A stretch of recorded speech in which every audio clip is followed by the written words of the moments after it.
Hello viewers, welcome to our lesson on combinations, part of the chapter permutations and combinations. Now, the word combinations is in general known to you. What kind of a combination am I going to wear today? Is it red and white or white and black? But is red and white same or different from white and red? No. In language of combinations, there is no difference in the way I read out the combination, and that is what we are going to learn in a more mathematical form today. Starting with a simple example. Suppose I have 4 people available, out of which 3 have to be selected for a certain committee. Now, in how many ways can I make such selection? Think about it. I have 4 persons and I want to select 3. So, I have a person A, B, C and D. I may select A, B and C or A, B and D or A, C and D or B, C and D. Can I do it in any other different way? How about if I say I select C, A and B for that committee? Is it any different from a committee which comprises of A, B and C? No. And that is the word combination means, and that is what we are going to learn today. The position, the order is not important. Who I have selected is of importance. And so, we define the word combinations as number of different selections that can be made by taking some or all of a number of objects irrespective of their arrangements. And what we are interested in is finding how many such combinations can be made. That is, the number of combinations is what interests us. There is a simple result which says that the number of all combinations of n distinct objects taking r at a time is given by and denoted by n c r, written in the form as you see here, with the value n factorial by n minus r factorial into r factorial. Now, where is this result coming from? Let us take a look at a simple explanation for this. Suppose I assume that the number of combinations of n distinct objects taken r at a time to be x. Now, in one of these x ways, I am looking at r objects. So, as in our previous example, one of the selection of 3 out of 4 could have been A, B and C. In this selection, one of these x ways, there could be r objects which can be permutated in r factorial ways. So, that is, with your A, B and C, as in our previous example, there could have been 3 factorial permutations. Therefore, x times r factorial should give rise to the total number of permutations of n objects taken r at a time, and therefore, x must be equal to n p r upon r factorial. But n p r was nothing but n factorial by n minus r factorial, and therefore, I get the result which says that the number of combinations of n distinct objects taken r at a time to be same as n factorial by n minus r factorial into r factorial. And with this formula ready, we are now ready to deal with problems where the conditions are stated in words and you have to now translate them and use this result to figure out the total number of combinations possible within the given condition. Our first problem says a committee of 12 is to be formed from 8 women and 7 men. In how many ways can this be done if at least 5 women have to be included in the committee? and in how many of these committees the women are in majority. So, we are looking at out of the 12, there has to be at least 5 women in our first part. So, when we say at least 5, you may have more than 5. So, how many such possibilities are there?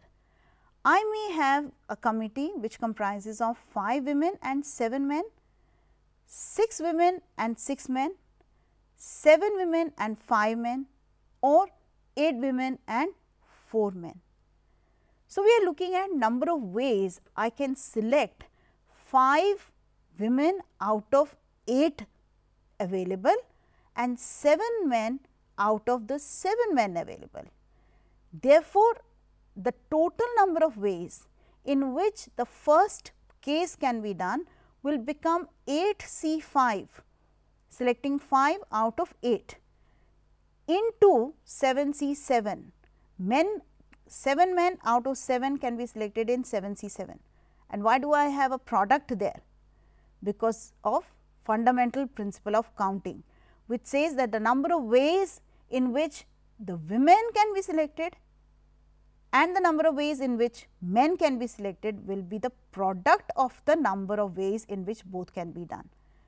Similarly, the second case can be done in 8C6 into 7C6 ways plus 8C7 into 7C5 plus 8C8 into 7C4.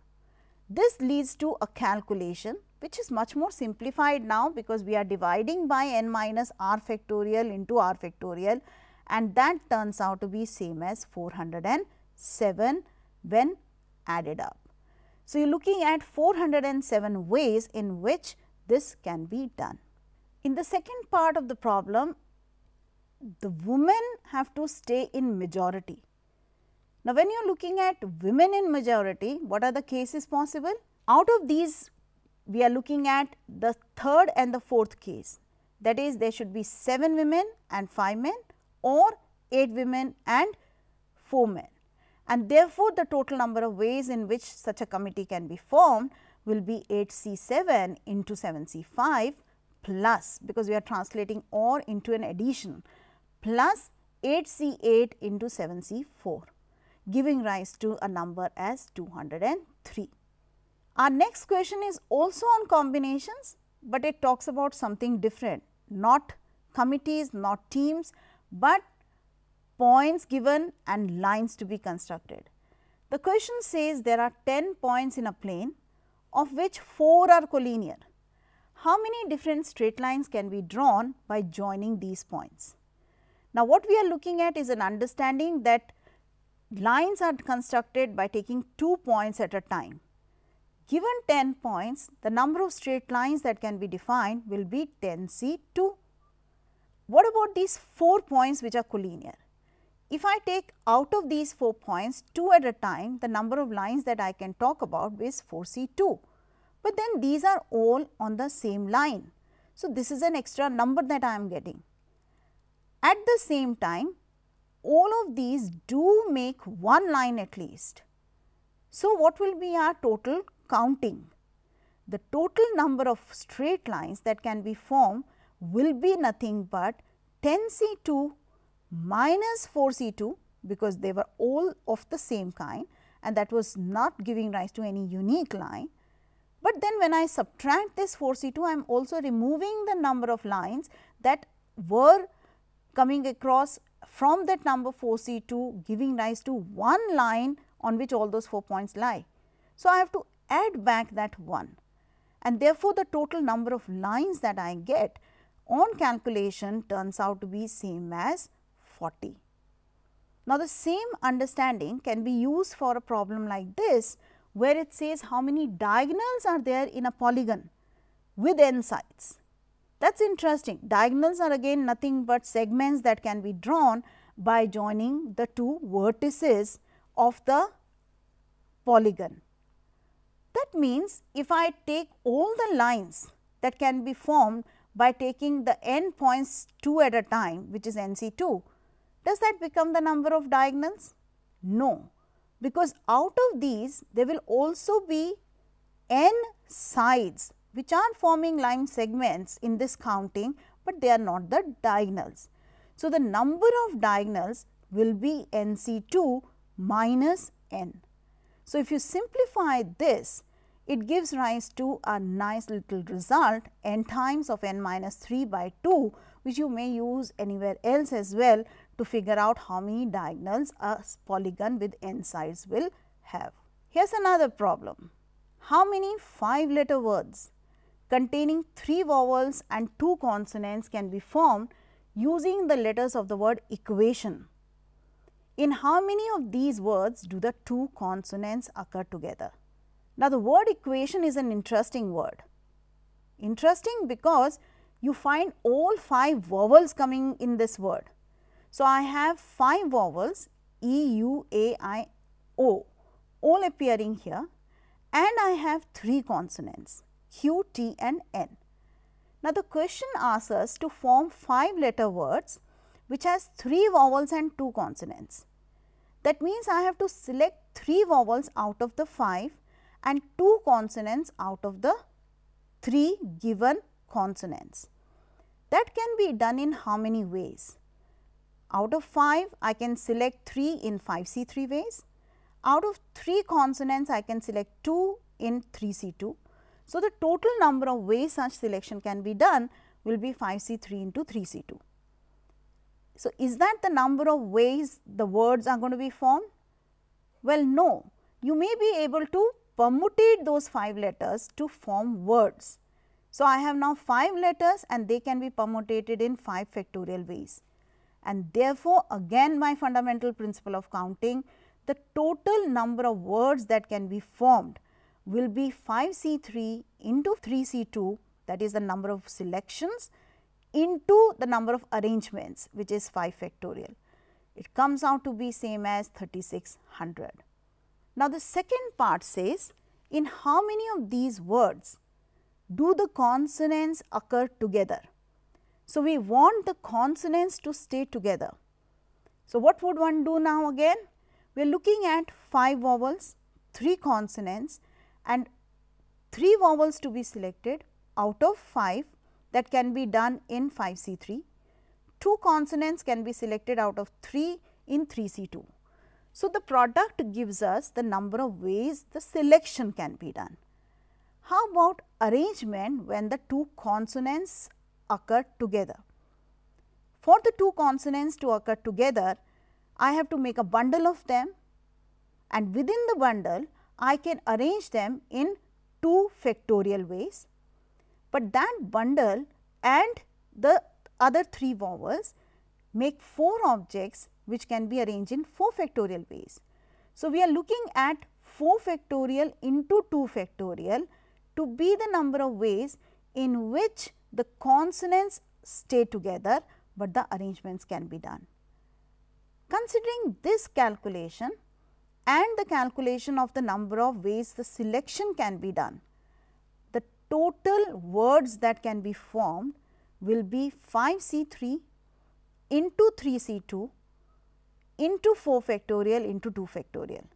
So, again the fundamental principle of counting comes in use to find this product, which is product of selections and arrangements, and gives rise to 1440 such words that can be formed with this condition known to us.